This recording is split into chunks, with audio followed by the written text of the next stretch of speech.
Busy doesn't create happiness, you guys. It's a false sense of security, like you think you're doing something really good and you're not.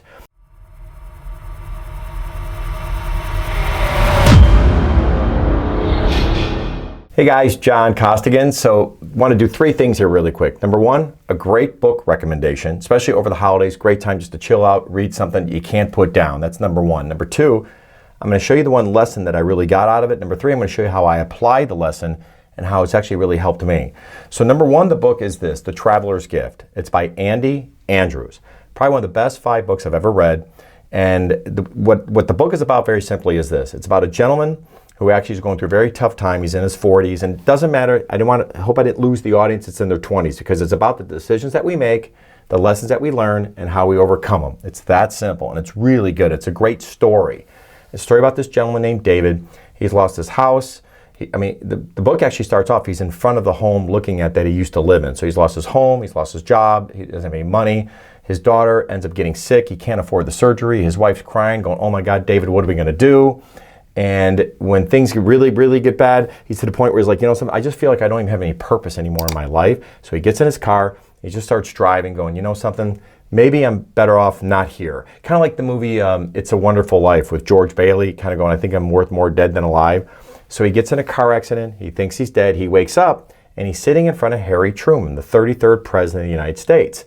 And so what Harry tells me, he says, you're going to see 7 people. When you get done with me, you're going to shoot off into history and go see somebody else. So he sees people like Abraham Lincoln, Anne Frank, Christopher Columbus, and he sees all these people at very critical times in their lives. Okay, well, he happens to see Harry Truman at a very critical time in Harry Truman's life, because at this moment, he's trying to decide, are we going to drop a bomb on Hiroshima, an atomic bomb? So as they're talking, just before they get done, David says, well, you know, you're known as Give 'em Hell Harry. And he said, you know something?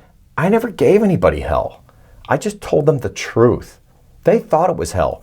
And that was the lesson, one of the big lessons I got out of this book. I mean, this book's a page turner. You can't turn it, you really can't put it down. It's really, really good, especially of all the people he sees in history and what he learns.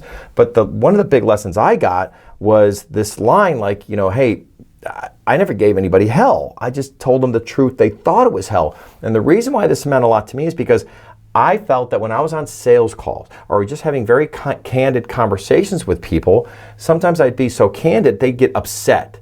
And so I would then refrain from being forthright. I wouldn't say what's in my gut if I thought something bad was going on a call. So I just go, okay, forget it, because I don't want to get anybody upset. So I decided not to say these things. Well, then what happened was I started to apply this lesson to my life after I read it, because to me, here's how I looked at it. This is me, and let's pretend this is the customer, and here's some truth. Let's pretend the truth is you've been trying to win business here forever and you just never won, and they're going out to get 3 bids.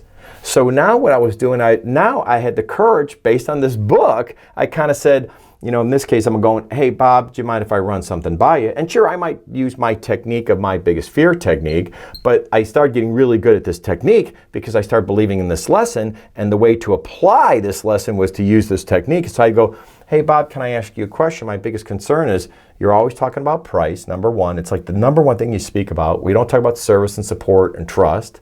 Number 2, we've been trying for a couple of years to try to earn your business. And my gut is I think you're just going out to get 3 bids again. And if that's where we're at, that's okay. It'd be kind of nice to know in advance. Okay, and just go, so what are your thoughts? And when I would start to be more candid, sure, I definitely have people who sometimes get pissed off at me, but my brain would say, you're not pissed at me, you're pissed at this. Because what I just said, it's the truth. So you're not mad at me, you're mad at that. And that allowed me to be more courageous and be a little bit more direct. So why? So I cannot waste time anymore and start focusing on stuff that I knew in my heart and soul I wasn't going to win anyway, but I was convincing myself I just want to stay busy. And if I stay busy, that'll create happiness. No, BS. Busy doesn't create happiness, you guys. It's a false sense of security, like you think you're doing something really good and you're not.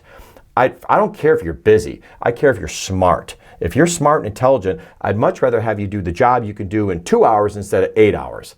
That's intelligence. And take the other 6 hours off and go do something else, or go play, go do something. So to me, that's what this book did. So you won't be able to put it down. The holidays are upon us. Go read this. It's a great time to turn off the TV, get rid of social media, and just go chill and grab this book. It's a great gift as well. It's $9. You'll get it delivered in 2 days. If you want to do a digital gift, just give them the code, and boom, on Christmas Day, go download it immediately. They can watch it on any device they want. The Traveler's Gift. Top 5 books I've ever read.